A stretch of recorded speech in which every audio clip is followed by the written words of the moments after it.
No, I really hate being out here. I hate taking time to come to a place that murders a whole lot of little innocent, helpless human beings. But I come out here because it's needed and it's necessary.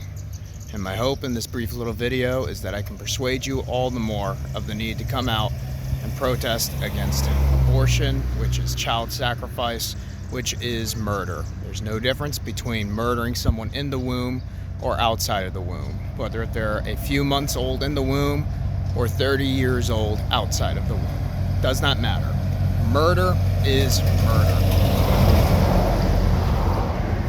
I want to talk a little bit about part of a verse in the 94th Psalm. It says, "They murder the fatherless."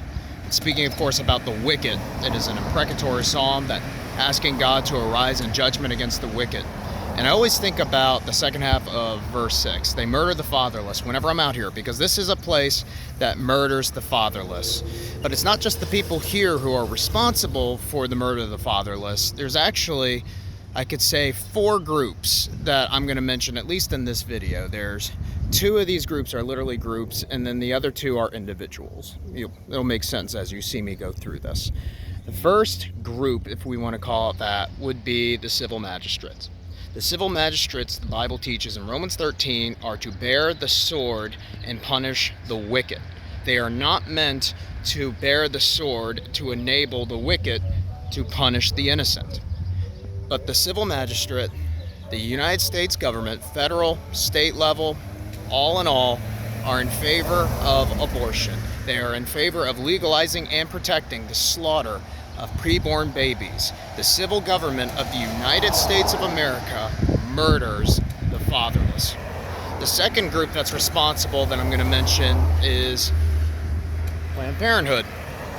Planned Parenthood are experts at murdering the fatherless. And it's not just the doctor who does the operation, it's everyone who works here and everyone who volunteers in the goofy little blue uniform.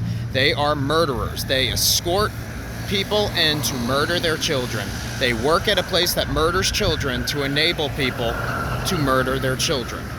They murder the fatherless here. They are a great wicked people here.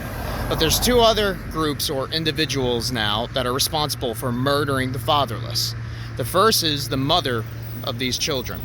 Every woman who is pregnant who comes here to take a pill that will terminate her pregnancy, so they call it, is a murderer of the fatherless. She is of her own volition coming here and murdering her child. This is a great wickedness before God. They are murdering their own children. They are not victims. They are not misguided. They know what they are doing. And if you do not believe that, I would encourage you to come out here and engage with people going in here. They know what they are doing, and they are murdering the fatherless. And the other individual would be none other than the fathers themselves of these children. Yes, the fatherless children. They're fatherless because their own fathers have rejected them. They're fatherless because their own dads, who should be protecting them, who should be laying down their lives to support them and the women that they get pregnant through marriage, their fathers are giving them up to death. Whether if it's a flight of irresponsibility or great wickedness in their own hearts, or just their flat-out refusal to want to be a father, which is itself great wickedness. The fathers are murderers of the fatherless here. And I have a 5th group, surprise, I have a 5th group that I'm going to mention.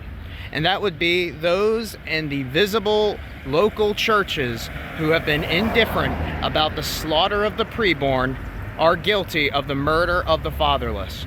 Those who are in a country where it is completely free, it is completely legal, it is completely safe, all things considering, to come out and stand with a sign and to plead with women not to murder their babies.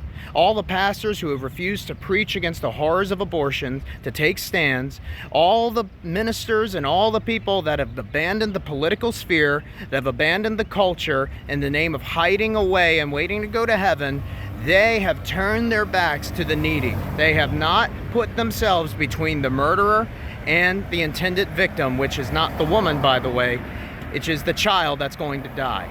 And they are responsible for those who murder the fatherless. They couldn't have gotten away with it this long in our nation had the church stood up and done something. So we have all sorts of guilty people in this country. Politicians, pastors, parents, laypersons, everybody. All of us are guilty of this. We have let this happen in our nation for far too long. There are untold millions of dead children in this nation because we have allowed this to go on. And we have made peace with those who murder the fatherless. And therefore we are guilty of the murder of the fatherless. And we as a nation, as a visible institutional church, we need to repent. We need to go to war against such brutal wickedness in our land. They murder the fatherless here, and we let it happen. When God visits this land with even more judgment, it's going to happen by the permission of the people of this land, and the church included. Let us turn from that. Let us repent of our indifference towards child sacrifice.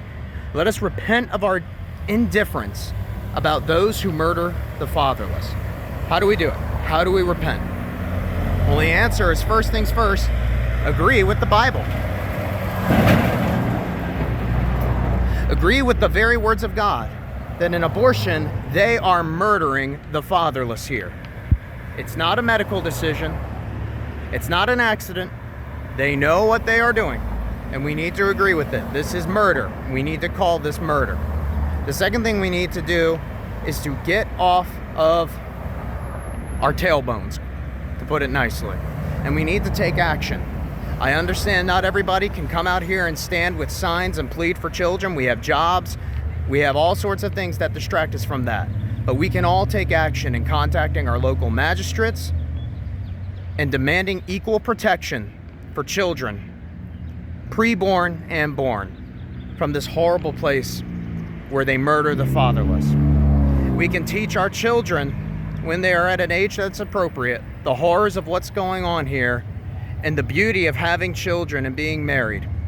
We can teach our culture by handing out literature, having conversations about the true horrors of child sacrifice and how they murder the fatherless here. We can engage the culture around us. You don't have to be out here every day with a sign to be faithful, but you do have to do something to be faithful. So I'm going to encourage you to repent and do something that is faithful. And whatever gifting you have and ability you have, even if it's just leaving literature behind at gas stations after you put gas in your car, I'm going to encourage you to be faithful and stand against this place. God is looking down from heaven, and he's looking for men and women who are grieved at this wickedness, who are willing to take action, and the Lord will bless you. He will strengthen you if you do this. But if you do not repent of your inaction, then you are responsible with those who murder the fatherless. And when judgment comes, you've earned it good and hard, as our whole nation has. And lastly, I want to encourage those of you who are watching this who have taken action, and know that God sees and God knows. And whatever you suffer doing this, the kind of reward that you will receive from the Lord, you can't imagine it. You can't fathom it. What God will do to bless you as you resist this horrible evil and stand up against those who murder the fatherless.